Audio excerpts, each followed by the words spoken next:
Well, welcome back, everyone.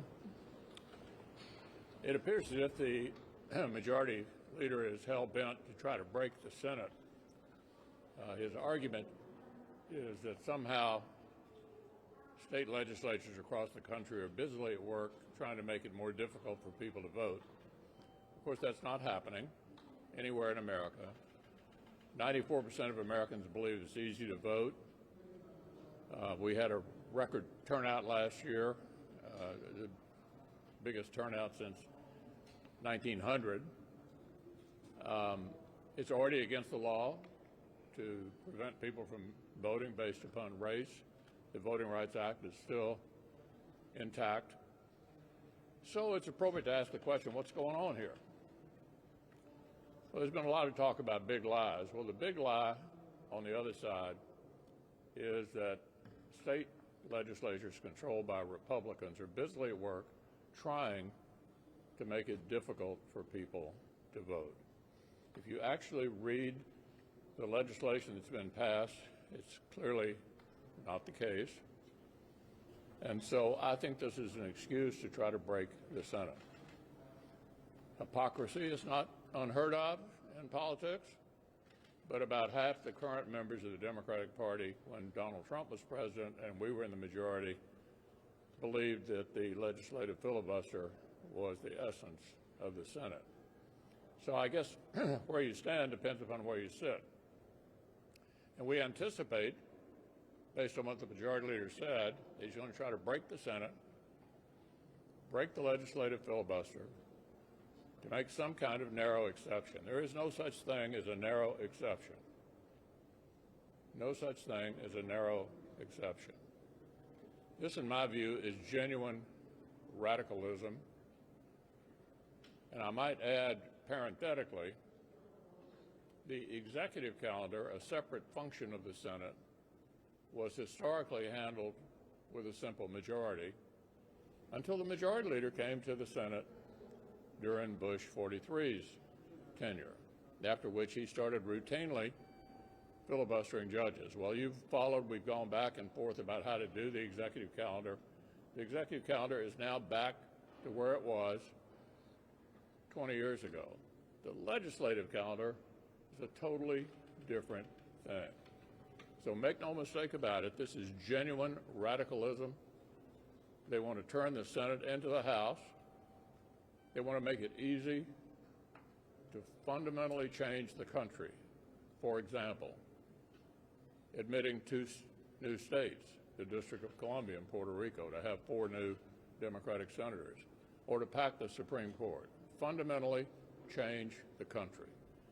The filibuster has been a way to conduct American business in the political center. If you're a football fan, think of it as between the 40-yard lines. Unless either side gets a very large majority, it insists upon moderation and compromise.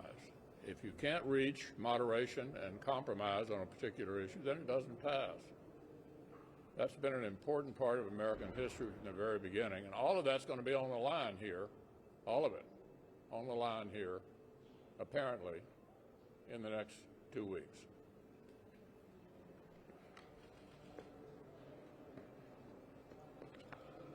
And what the Majority Leader Schumer previously described what would happen if the filibuster was eliminated, he called it a doomsday for democracy.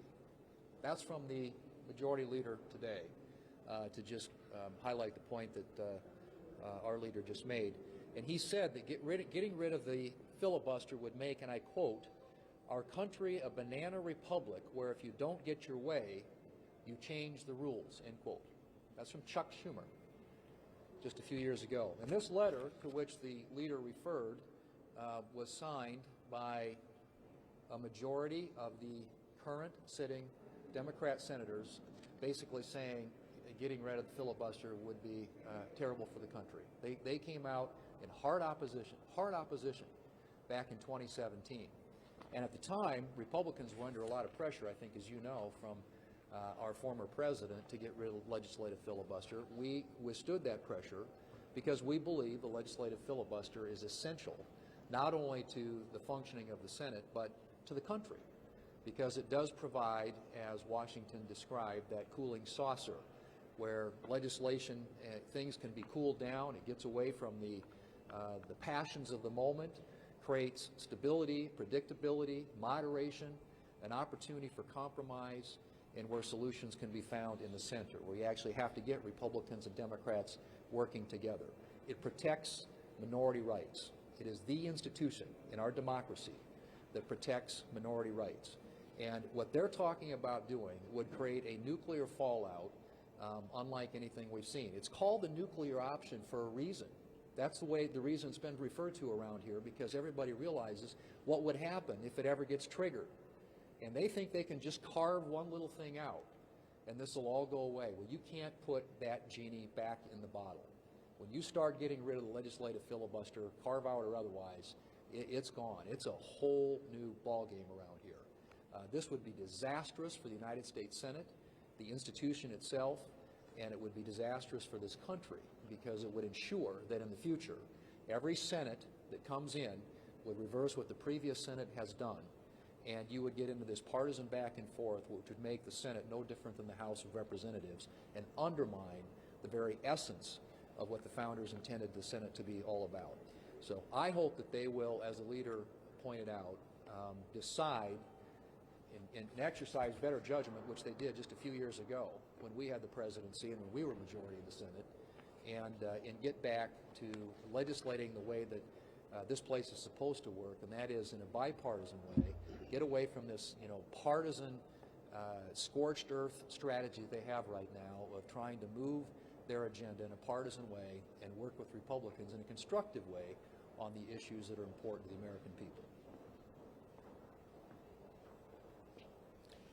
Well, as we enter 2022, the undeniable truth is that Joe Biden as president is overwhelmed and ineffective.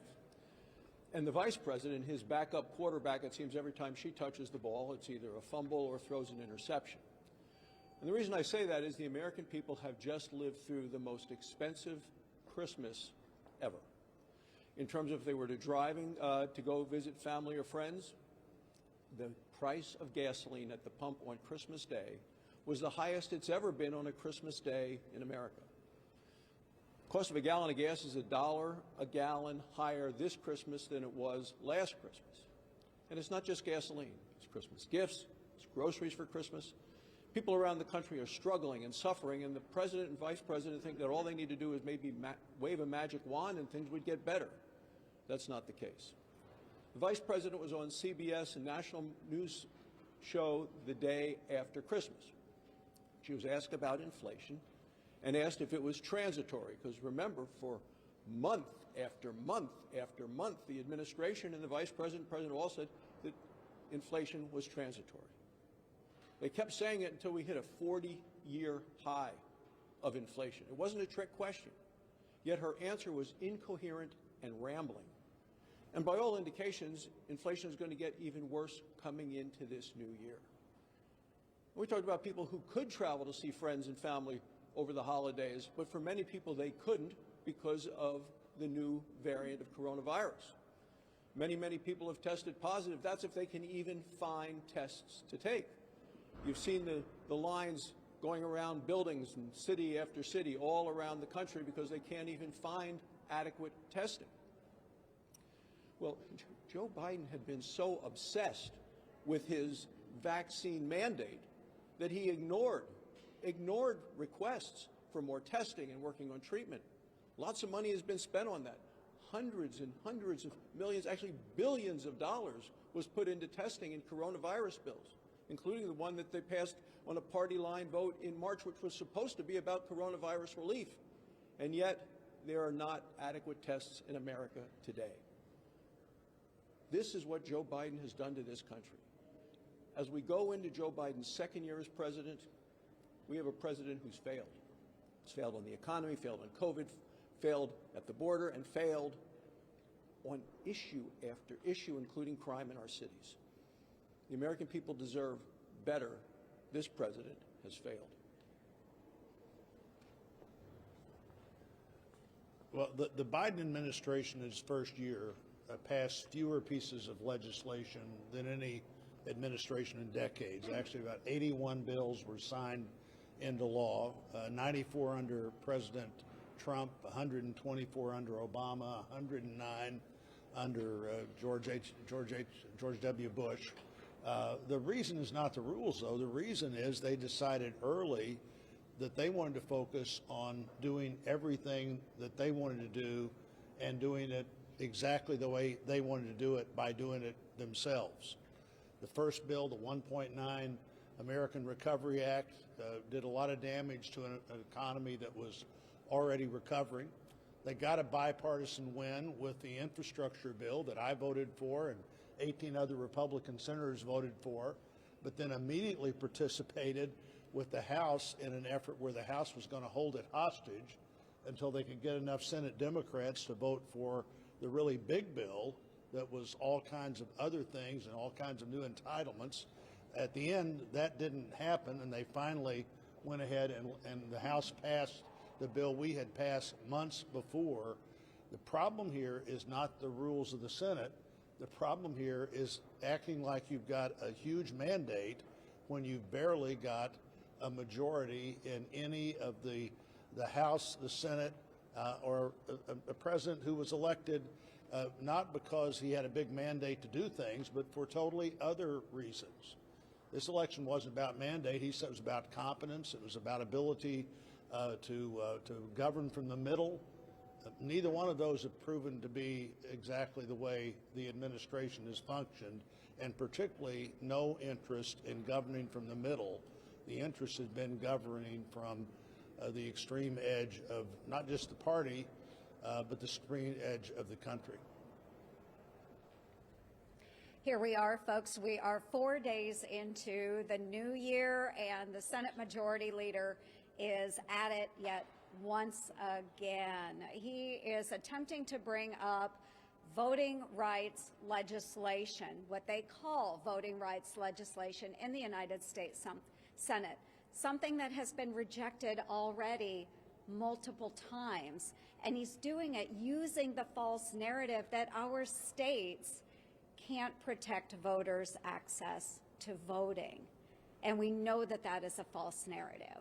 So he's bringing up this legislation. Why? So that he can bring up the Senate filibuster. He wishes to break the Senate filibuster, whereas years ago he himself had stated that we needed to maintain the filibuster. We saw this with President Joe Biden when he was serving in the United States Senate. He had said we need to maintain the Senate filibuster. So this attempt to federalize our voting systems is just an excuse to give Democrats the power in the United States Senate. And as you have heard time and time again, the Senate is different than the House. The Senate is here as that saucer for the teacup, so it can help the tea cool. And we need that, because we have certainly seen a whole lot of hot mess coming over from the House. What we don't need in our United States Congress is another House of Representatives. As I've traveled around Florida the last few weeks, the thing that everybody says to me is they just can't believe D.C. works this way. I've been up here 3 years now, and we don't pass budgets. We have a Democrat Party that wants to spend every dime they can. They don't care that we have unbelievable inflation. They don't care that gas prices are up, food prices are up, housing prices are up, rents up. And so they're just shocked that this place is so dysfunctional. They're shocked that Democrats want, like critical race theory, they want to defund the police. I can tell you, every Republican I know that's running this year, they're going to focus on why the Democrats have caused this inflation. Democrats have caused gas prices to go up, food prices to go up, rent prices to go up, why the Democrats don't want parents involved in their schools, and why Democrats don't like to fund the police, and they watch this crime rate go up. So I think Democrats are going to have a horrible 22, and Republicans are going to have an unbelievable 22. Leader McConnell. Yeah. Yes, thank you. Good afternoon. Welcome back. Georgia is one of the key places where there have been these questions about voting, whether or not you agree or not with what the legislature did or what the Democrats say. That said, isn't this really about 2022, 2024, and that Democrats could make an impact by making this a political issue, especially in a place like Georgia when there's a competitive race there with Senator Warnock? Isn't that really something that they could potentially swing that race based on that, and doesn't that concern your side? Well, they're assuming what they're trying to do is popular. It's interesting that in deep blue New York, two of the issues that they would probably mandate at the federal level were actually on the ballot in New York. No excuse absentee voting was defeated. And what was the other one? Do you remember? There was another of their favorites. New York State? Yeah. In New York. New York State. Yeah, there were actually two ballot measures in New York this last November. One of them was no excuse absentee voting, voted down. There was a second one that I can't think of at the moment. ID? I think it was ID. ID, ballot harvesting or ID? It was one of the favorite ones that also went down. This was in a deep blue state, and both of these issues were related to very simple kind of ballot integrity measures that states have enacted. So they're assuming this is a popular thing to do. I would argue that it isn't. We know that if they federalize this, they will eliminate voter ID at the polls. We know they'll do that. That's overwhelmingly supported by Democrats, Republicans, and independents around the country. So I dispute the notion that this underlying bill is popular with the American people. What about the components? I have a question for Senator soon after. But what about the components? What about the components of the Democrats' bill that would put in protections so that it would be more difficult to make political firings of election officials, to et cetera, in states around the country? Yeah, you know, Is that something that concerns you? I think they assume that people who get elected to the legislatures are idiots. They get elected by the people too. Why would any legislature in America want to overturn the counting of votes? They have to get elected by those people too. The notion that some state legislature would be crazy enough to say to their own voters, we're not going to honor the results of the election is ridiculous on its face. But so many of these election officials, Yeah. so many of these election officials have been espousing what the former Manu? president has said. Speaking of the former president, he's having a press conference on Thursday, on January 6th. Given that you said he is morally and practically responsible for the attack, is it appropriate for him to have the press conference and likely spew the notion that the election was stolen? It'll be interesting to see what he has to say. Do you think the election was stolen? One of the prerequisites of any appropriations bill is having bipartisan support. As we know with the BBB, that didn't happen. Yeah. For our Catholic viewers out there, one of the prerequisites they like to see is pro-life provisions, the Hyde Amendment, Helms Amendment. And is that a red line still for your party? Yeah, the Hyde language has been boilerplate for 30 or 40 years. And what I think Senator Shelby has said to Senator Leahy, basic traditional riders, no poison pills, and parity for defense and non-defense. To the extent that the Democrats are willing to meet those conditions, then I would think we'd have a chance of getting an omnibus appropriation February the 18th. Senator Manchin also weighed in leading rights and essentially changing filibuster rules today. Have you had any contact with him over the holiday break? I know he said he was in close talks with Democrats about potentially addressing this issue. Have you gotten any renewed assurances from Senator Manchin about not changing the filibuster? Well, we talk to each other all the time about these issues. As we all know, the only two Democrats who seem to be resistant to breaking the Senate these days are Senator Manchin and Senator Sinema. So obviously, yes, we do talk to them. All indications are that they still believe the Senate as an institution is important and doesn't need to be turned into the House, or put another way, doesn't need to be broken.